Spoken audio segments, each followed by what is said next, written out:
Hi everyone and welcome to my channel. Today I received a new USB handbrake in the mail and I thought before I get it set up on the rig, why not do a quick unboxing and then I'll go ahead, set it up and give my first impressions. So first thing with this is it is just a cheap USB handbrake off Amazon. They have dozens of cheap options on Amazon from various companies. How good they are, I'm not sure. The reviews seem to be half decent, so why not give it a shot? First thing is that, unsurprisingly, for cheap product off Amazon, you're not getting overly special packaging here. Just a brown box with some tape keeping it closed. I really don't expect this to be an overly fancy unboxing, but let's see what it's like.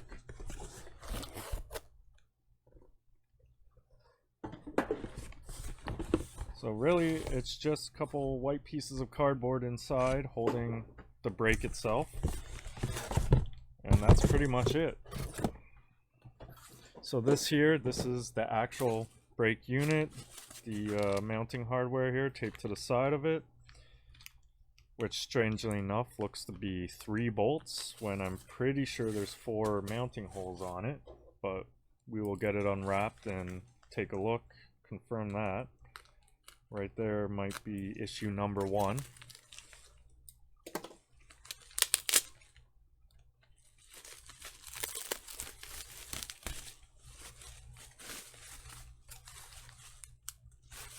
Okay, so as I get this wrapping off, gotta say, just the feel of it, the sturdiness of it, actually is surprisingly feeling pretty good.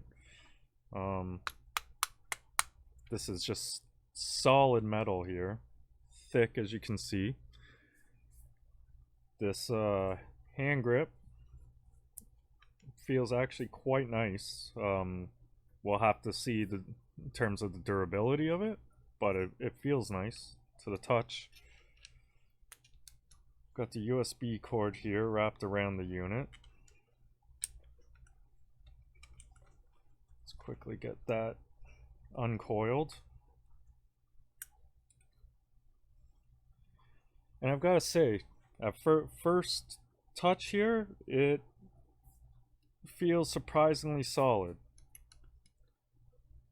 There's maybe a slight little bit of wiggle side to side, hard to tell as I'm just holding it with my hand here.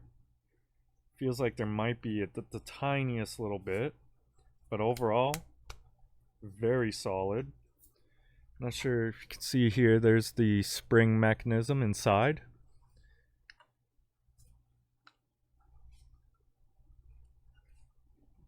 See that there? That's actually doesn't feel bad at all. That's actually pretty stiff. So, I mean, right out of the box, just feeling it, I've got to say this is actually feeling quite a bit better than really I expected from a cheap brake like this. Now how it works in a game, we'll have to see. But first impressions, without getting it set up yet, is actually fairly positive. Now, you can probably see behind me here, I do have the TH8 shifter. It can be converted to a handbrake. I have used it that way on a couple of occasions. It just doesn't feel overly great. I mean, it gets the job done. Just doesn't feel great. That's why I wanted to add this. And we'll see. So I'm going to go ahead now and figure out how exactly I'm going to get this set up on my rig. And we'll try it out in some games. Also, one thing I've got to look at, but I'm pretty sure, as you can see, this is set up to kind of be mounted like that. Pull like that. I'm pretty sure you can actually reverse this. So you can mount it up like that and have the brake coming up. So I will look into that. I'll figure it out because I think that's probably the best way to get it mounted on my rig the way it's set up currently. So I am going to get to work on that and I'll be back and we will try some driving with this. See you in a minute.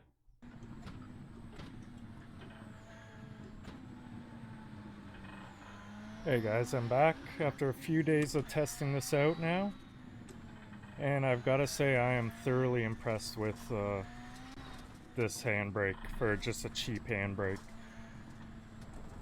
This was completely plug and play on the setup. Just plugged it in, immediately recognized it as a handbrake, sees it as a axis, so you can just bind that to your whatever sim you're playing. If I stop here, you can see down in the corner there where you see the brake there, the yellow line showing the e-brake, so you can see further you pull it, you know, you're fully engaging it. I was able to reverse the handle, get it the mount in a vertical position. It was just a matter of 2 bolts, pull them out, flip the handle around, put them back in. Works like a charm. Nice little thing, the spring I showed in the unboxing part, the spring mechanism. There is a bolt, you can adjust it somewhat. Not a huge amount, but you can make it a little stiffer, a little lighter, depending on your preference. And overall it works as you would expect. 0 issues. We'll see about the reliability over time, but for now it's been great for the cost of it. If I was to get a little nitpicky, if I stop here, you can see in the corner there's a little bit of wobble when it's kind of sitting in the neutral position there.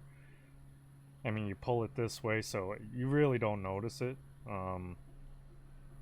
You could put a slightly thicker bolt in there, it would stop that, but other than that, 0 issues with this. It's been working great. As you can see, I'm testing right now in iRacing Rally X, and it works great.